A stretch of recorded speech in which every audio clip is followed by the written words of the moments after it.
Bonjour, ravi de vous accueillir dans cette deuxième vidéo libre de souffrance, donc sur le thème de la libération de la souffrance.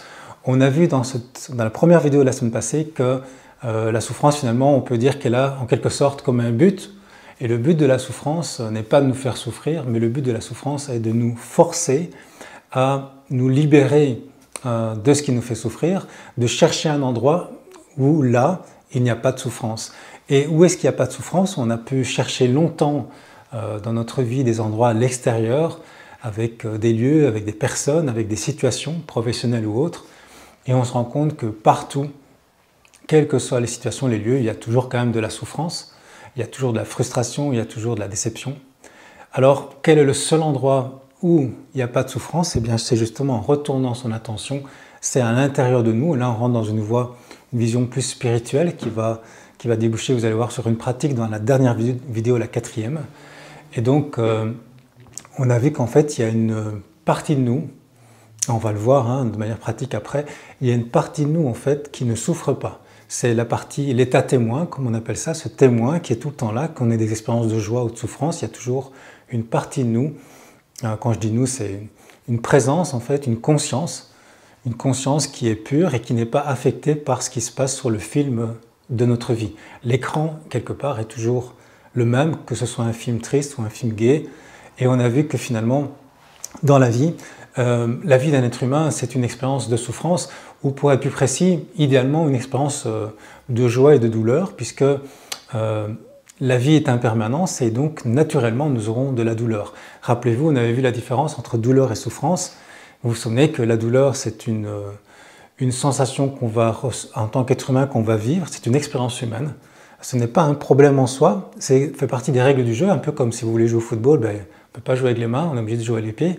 Il y a des inconvénients, mais il y a des avantages au fait de jouer aussi.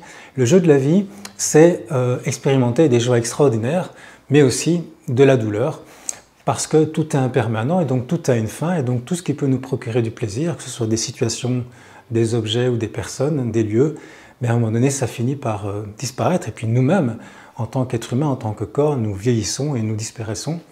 Et donc on a vu la distinction entre la douleur auquel nous sommes tous, en tant qu'être humain, égaux. Nous devons tous y faire face.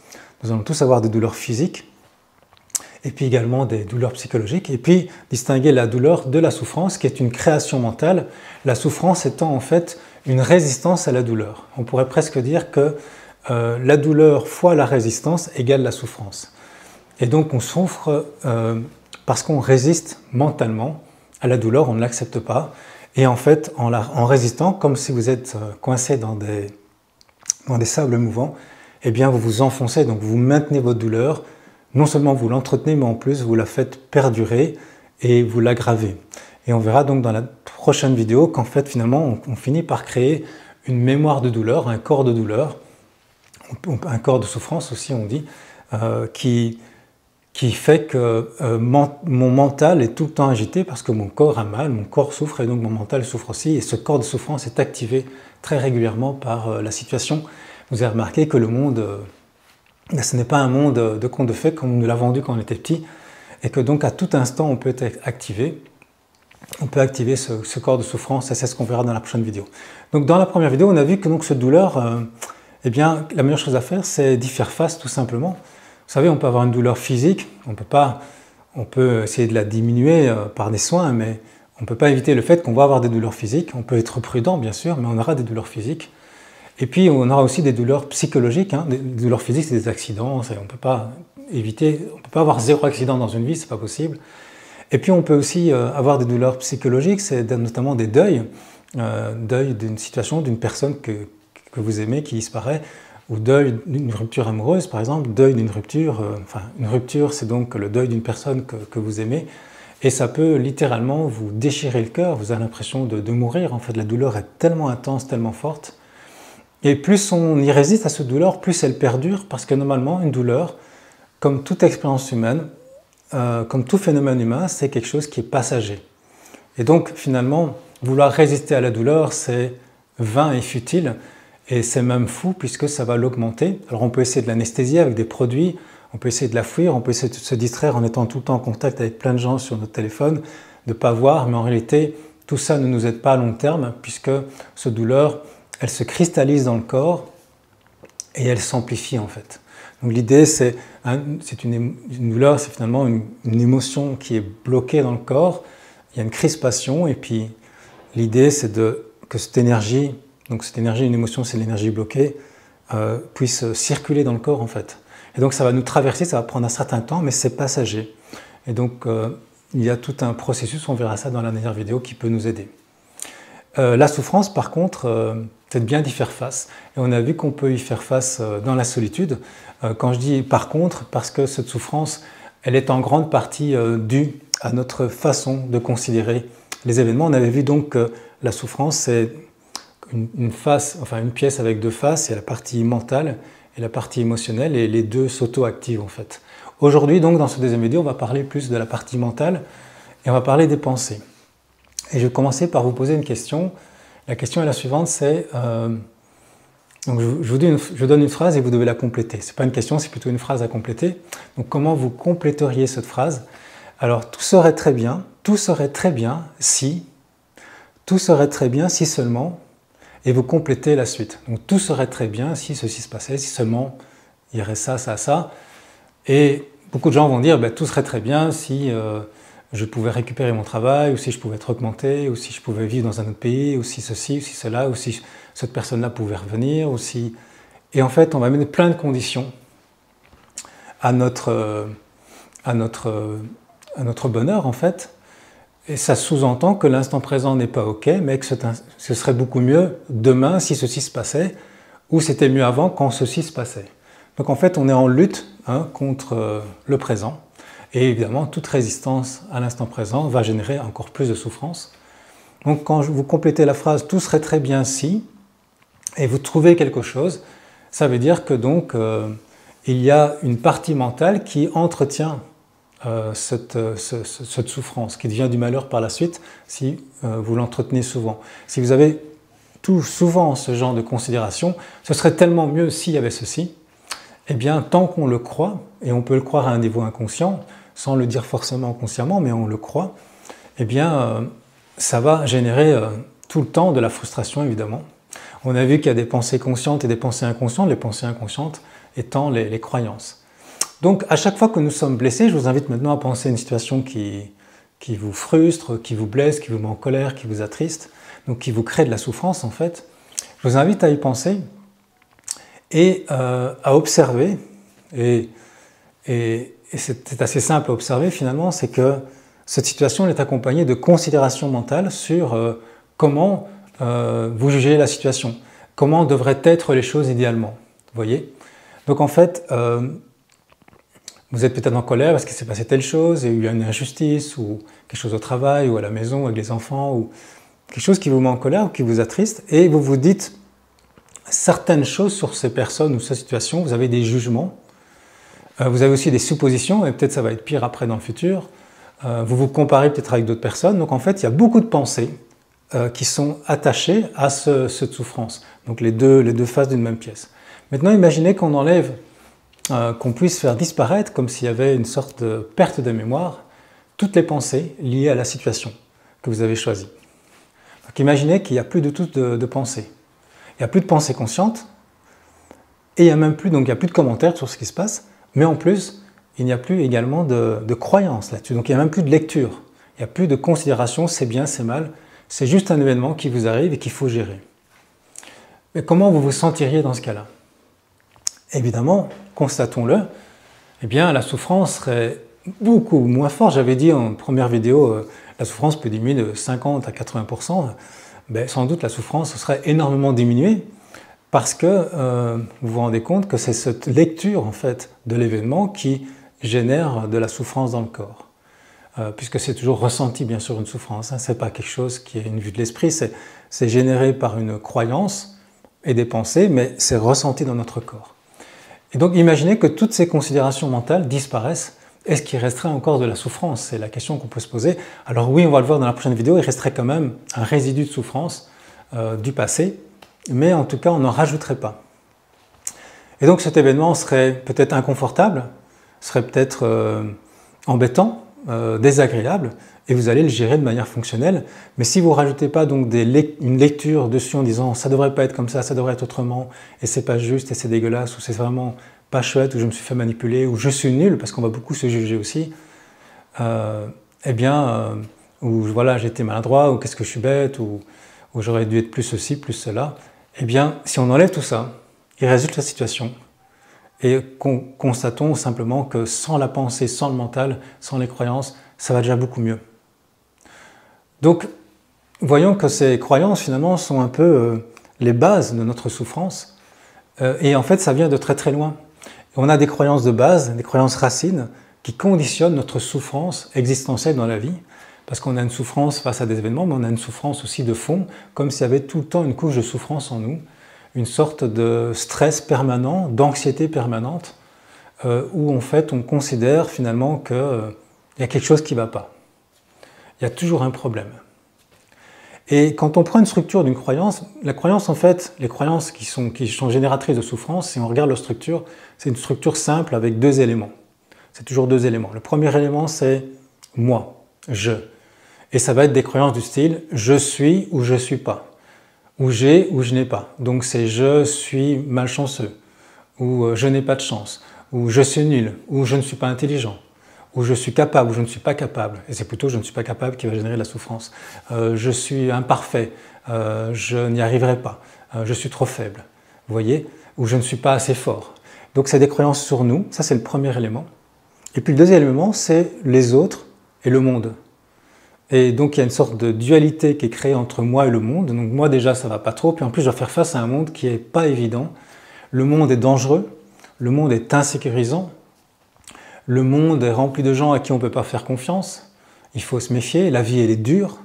Donc en fait on a une vision comme ça du monde qui va nous renvoyer une nouvelle voie, nous en disant mais je dois me battre, je ne dois pas me laisser faire, je dois me méfier, je risque d'être abandonné, je risque d'être rejeté, je risque d'être trahi.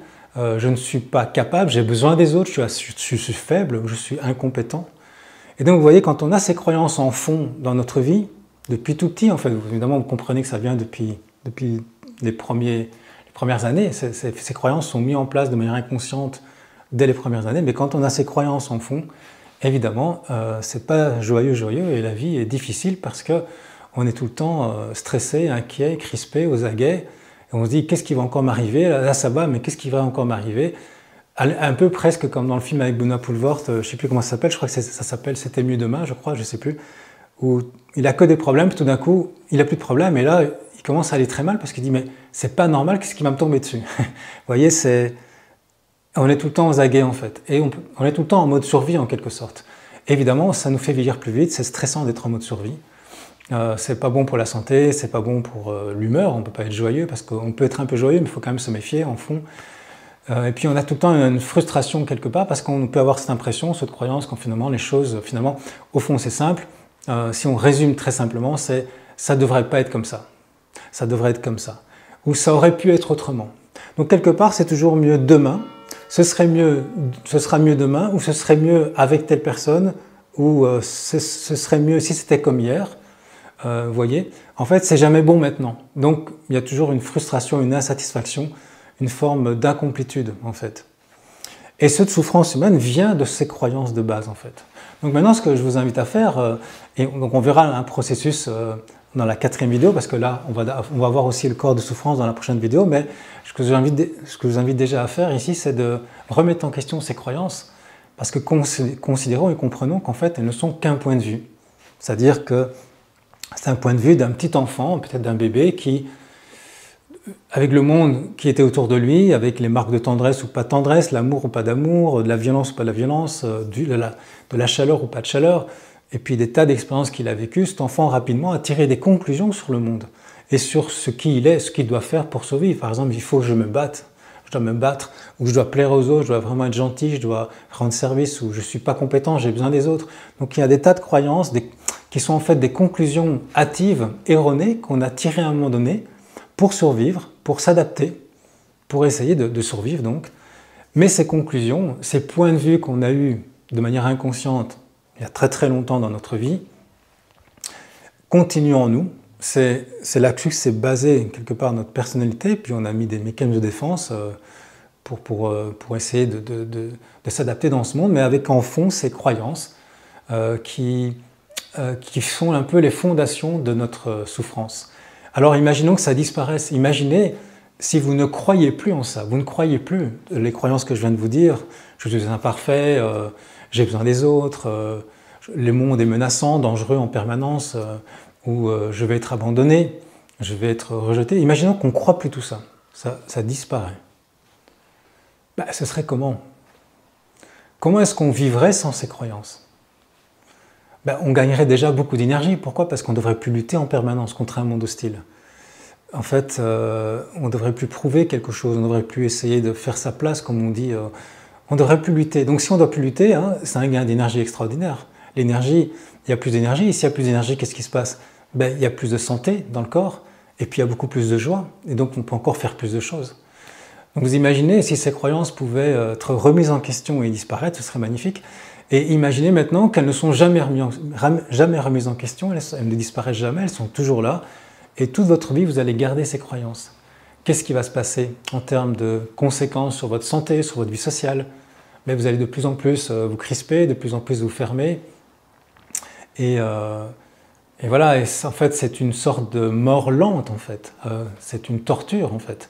Et remarquons que tout ce qu'on va vivre comme événement, même positif, va être vu au travers du filtre des croyances. Par exemple, si vous pensez que, je sais pas, les hommes sont tous des salauds, ou les femmes sont tous des ceci, ou les gens en général sont, voilà, ils sont des manipulateurs, il n'y a que des pervers parmi nous. Et quand je crois ça, et même si je rencontre quelqu'un de bien, parce qu'on a tendance à attirer évidemment ce qui nous fait peur, hein, parce qu'on génère la même vibration que ce qu'on veut éviter, puisqu'on est tout le temps concentré sur ce qu'on veut éviter, donc on l'a en abondance. Mais imaginons que vous rencontrez quelqu'un, une situation ou quelqu'un qui n'est pas du tout comme ça, mais vous avez ce filtre toujours de méfiance.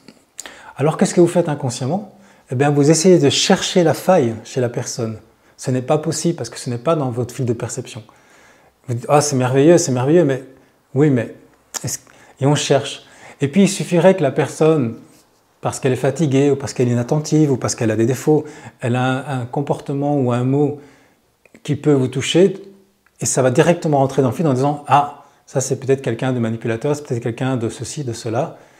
J'avais bien raison de me méfier. » Et en fait, ça va confirmer, parce que ces filtres de croyance, c'est comme une force qui essaye, on parle, voilà, le corps de souffrance, on verra aussi la prochaine vidéo, mais c'est quelque chose qui essaie de se confirmer, on appelle ça les prophéties autoréalisantes, on essaye de trouver des preuves de nos croyances, inconsciemment on cherche des preuves pour bien voir qu'en fait on avait raison, qui a comme avantage aussi de nous mettre dans le camp du bien. Il y a le camp du mal, il y a les mauvais méchants, et puis il y a le camp du bien.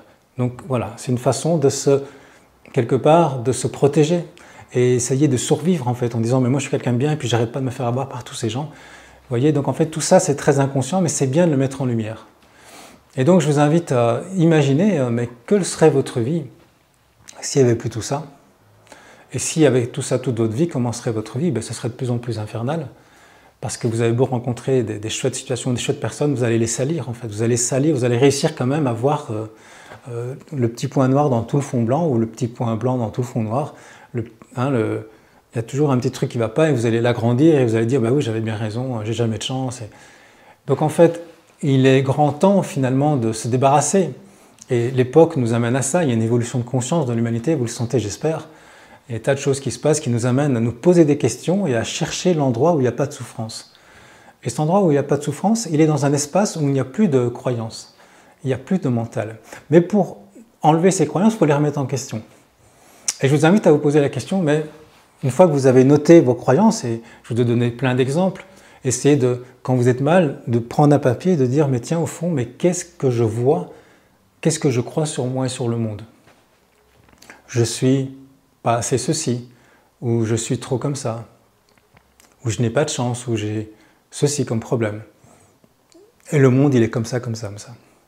Une fois que vous avez noté vos croyances, qui sont vraiment des croyances racines, je vous invite à vous poser la question en dernier. Après, vous êtes posé la question, mais qu'est-ce qui se passe si je continue à garder ça? Et puis, imaginons que ça disparaisse, comment je me sentirais? Tellement mieux, n'est-ce pas? Tellement plus léger, en fait. Dernière question, ce serait de se dire, est-ce que c'est vrai? est-ce que cette croyance est vraie? Est-ce que c'est vrai? Est-ce que j'en suis sûr que c'est vrai? Parce que ça a peut-être été à un moment donné une conclusion qu'on a prise qui pouvait se justifier peut-être à un moment précis, mais le monde est complexe, ça a évolué, on a changé. Est-ce que cette croyance est tout le temps vraie? Est-ce qu'elle est vraie? Est-ce que ce n'est pas juste un point de vue? Est-ce qu'il n'y a pas plein de contre-exemples en fait? Est-ce qu'il n'y a pas justement plein de contre-exemples qui vous montrent que c'est très relatif, c'est très subjectif? Ça a été un point de vue à un moment donné qui peut être complètement remis en question. C'est pour ça que je vous invite à remettre en question ces croyances et carrément d'imaginer, mais si ça disparaissait, est-ce qu'il resterait vraiment un problème? Il y aura une situation inconfortable, par exemple, vous avez une souffrance parce que vous avez perdu votre travail ou parce que vous avez plein de soucis avec des enfants ou je sais pas, plein de choses. Si cette considération disparaît, il reste le problème à gérer. Mais la souffrance a beaucoup diminué. Il reste juste l'inconfort, vous voyez. Alors ce qu'on va faire, c'est que une fois que le mental peut être évacué, parti, parce qu'on remet en question ses croyances, eh bien, il nous reste de l'émotion dans le corps, il nous reste de la souffrance dans le corps, il nous reste une sensation peut-être de tristesse ou de peur ou de colère en nous qui sont dues par ces croyances. Mais même si on les enlève, il reste quelque chose dans le corps parce que c'est un peu là que ça se stocke en fait. Et c'est ce qu'on verra dans la prochaine vidéo, c'est ce qu'on appelle le corps de souffrance. C'est Eckhart Tolle qui est le premier à parler de ça, donc cet auteur du pouvoir du moment présent qui est vraiment très inspirant. Eh bien, qu'est-ce qu'on fait avec ça?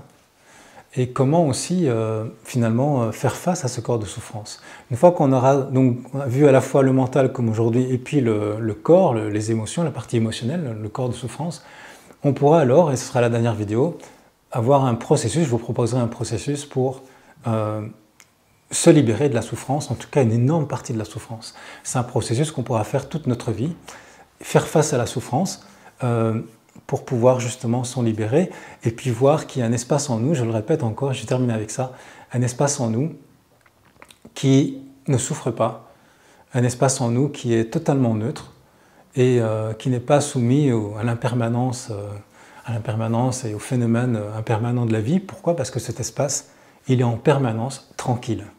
Et c'est ce qu'on verra plus tard. Voilà, au plaisir de vous retrouver dans la prochaine vidéo. Être un rebelle sans se mettre à genoux, comme une étincelle dans ce monde de fous.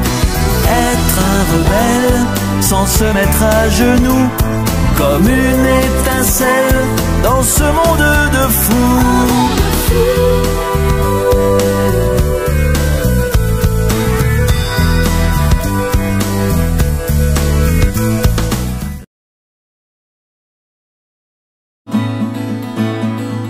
Nos cœurs vibrent, nous allons